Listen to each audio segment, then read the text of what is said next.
नमस्कार दोस्तों, wealth take pro channel में आप सभी का स्वागत है। अभी तक आपने मेरे चैनल को सब्सक्राइब नहीं किया है तो प्लीज़ कर लीजिए और बेल आइकन भी दबा दीजिए। तो दोस्तों, आज हम इस वीडियो में कवर करने वाले हैं शेयर मार्केट के लिए सबसे इम्पोर्टेंट 3 पॉइंट के बारे में। आज हम न्यूज़ देखेंगे या उन पॉइंट के बारे में डिटेल में जानकारी लेंगे। तो चलिए इस वीडियो की शुरुआत करते हैं। अगर आज हमारे शेयर मार्केट की बात करें तो ओवरऑल परफॉर्मेंस मार्केट का देखेंगे तो आज हमें मार्केट का परफॉर्मेंस हमें फ्लैट ही देखने को मिला। लेकिन किसी ने डिटेल में अगर मार्केट को देखा होगा या दिन भर मार्केट को स्टडी किया होगा तो उनको मतलब ये पता होगा कि मार्केट में आज कितना बड़ा ड्रामा हुआ है। तो आप यहाँ पे निफ्टी 50 का शेयर चार्ट देख सकते हो कि मार्केट ओपन जब हुआ तो अच्छा खासा प्लस में चल रहा था, लेकिन उसके बाद जो बिकवाली शुरू हुई मार्केट में तो वो फर्स्ट हाफ तक रुकने का नाम ही नहीं ली। उसके बाद में सेकंड हाफ में फिर से मार्केट में तेज़ी बनी और मार्केट फिर पॉजिटिव वे में चलने लगा। कल के दिन की बात करें तो हमें एफओएमसी की जो मीटिंग है उसका स्टार्टिंग हमें देखने को मिला था और उसके बाद अमेरिका का इन्फ्लेशन का डाटा भी आया था। तो उसके बाद हमने वीडियो में कवर किया था, लेकिन जब डाटा आया था तो मार्केट करेक्ट हो रहा था डाउ जोन्स, लेकिन क्लोजिंग अच्छी हुई है। 250 पॉइंट की डाउ जोन्स में हमें तेज़ी देखने को मिली। वैसे ही नैस्डैक में भी लगभग 100 पॉइंट के आसपास की हमें तेज़ी देखने को मिली। इन्फ्लेशन का डाटा आया था जो फोरकास्टिंग था 3.1 का था और एक्चुअल में कितना आया 3.1।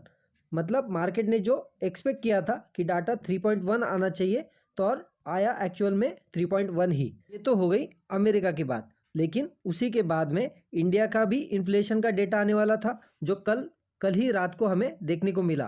तो इंडिया में फोरकास्टिंग कितना था इन्फ्लेशन का डेटा 5.70% का और एक्चुअल में कितना आया 5.55, मतलब 5.5% का डेटा आया है। मतलब एक्सपेक्टेशन था कि 5.70 आएगा और आया 5.55। तो अच्छा डेटा, हम बहुत अच्छा डेटा मान सकते हैं इस डेटा को।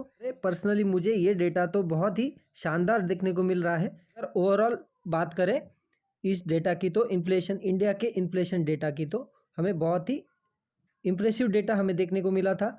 और उसी के साथ साथ इसीलिए मैं पर्सनली मान रहा था कल कि हमारे बाज़ार में अच्छी खासी तेज़ी देखने को मिलेगी, क्योंकि हमारा डेटा भी अच्छा आया है और ऊपर से अमेरिका के तरफ से भी पूरे वर्ल्ड में या इंडियन बाज़ार पे कोई प्रेशर नहीं देखने को मिला था। इसी की वजह से ये मैं मान के चल रहा था कि इंडियन बाज़ार में भी अच्छी खासी तेज़ी देखने को मिलेगी। और इसी के चलते अगर आज निफ्टी थोड़ा बेटर और परफॉर्मेंस दिखा देता तो अच्छी बात होती। लेकिन चलो, जो होता है सही होता है। बाज़ार में तो ये सब चीज़ें चलती रहती है, प्लस माइनस होते रहता है। अगर नेक्स्ट बात करें शेयर मार्केट के लिए एक बहुत ही बुरी खबर हो सकती थी। मैं ऐसा क्यों कह रहा हूँ, क्योंकि आज हमें एनिवर्सरी के दिन, मतलब हमारे पार्लियामेंट के एनिवर्सरी के दिन हमें एक अटैक देखने को मिला। तो ये क्या था? Smoke cans security breach on 22nd anniversary of parliament attack. मतलब हमें आज पार्लियामेंट पे स्मोक कैंस का अटैक हमें देखने को मिला। तो ये बहुत ही बड़ी चीज़ है दोस्तों, क्योंकि इसकी वजह से मार्केट में बहुत ही बड़ी गिरावट आ सकती थी, क्योंकि अटैकर के पास सिर्फ स्मोक कैन ही मिला है या था। इसीलिए ये बड़ा अटैक होने से बच गए। हमने इस न्यूज़ को इस चैनल पर या इस वीडियो में क्यों कवर किया, क्योंकि इन सब चीज़ें या पार्लियामेंट पे अटैक मतलब हमारे देश पे अटैक है और देश में ही हमारा शेयर मार्केट चलता है और इन सब चीज़ों से शेयर मार्केट पे बहुत बड़ा असर पड़ता है, नेगेटिव हो या पॉजिटिव हो। ये तो बहुत बड़ी बात हो गई है कि हमारे पार्लियामेंट पे अटैक होना मतलब शेयर मार्केट के लिए या हमारे देश के लिए बहुत ही ख़राब बात है। तो इसी की वजह से हमने इस न्यूज़ को हमारे वीडियो में कवर किया है।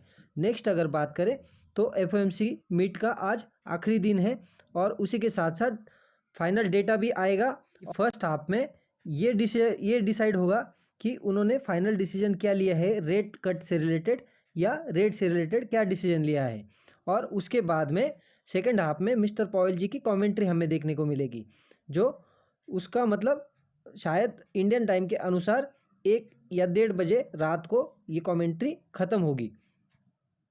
और एफओएमसी मीट में जो सेकंड हाफ होता है वो सबसे ज़्यादा इम्पोर्टेंट होता है। क्यों? क्योंकि मिस्टर पॉवेल जी सबसे बड़ी कमेंट्री करेंगे, मतलब वो बात करेंगे कि हमने रेट से रिलेटेड वो सारी डिटेल बताएंगे मीडिया को। और उसी से रिलेटेड हम बात करें पिछले रेट हाइक की या डिटेल की, तो आप देख सकते हो स्क्रीन के ऊपर पिछले 4 टाइम से या 3 टाइम से हमें रेट में कोई बदलाव हमें देखने को नहीं मिल रहा है। तो एक्सपेक्टेड यही है या मार्केट यही आज्यूम करके चल रहा है कि इस बार भी रेट में सेम या बढ़ोतरी नहीं होगी, सेम ही रेट रहेगा। और पर्सनली मुझे भी ऐसा ही लग रहा है कि इस डेटा में कोई भी चेंज नहीं होगा। मैं ये क्यों बोल रहा हूँ? क्योंकि कल का इन्फ्लेशन का डेटा अगर खराब आ जाता, मतलब मार्केट अगर आज्यूम करके चल रहा था 3.1 आएगा और आ जाता एक्चुअल में 3.2 3.3 आ जाता, मतलब बढ़ के आ जाता इन्फ्लेशन का डेटा, तो इसमें बहुत ही बड़ा ट्विस्ट आ जाता, तो हम ये बहुत ही बड़ा प्रॉब्लम हो जाता मार्केट के लिए। लेकिन इन्फ्लेशन का डेटा जैसे मार्केट में आज्यूम किया था वैसे ही आया है, इसी की वजह से हम लोग ये एक्सपेक्ट कर सकते हैं कि रेट में कोई बदलाव नहीं होगा। तो दोस्तों हमने इस वीडियो में लगभग सारे इंपॉर्टेंट पॉइंट को कवर किया है। तो चलिए दोस्तों मिलते हैं नेक्स्ट वीडियो में। जय हिंद, वंदे मातरम।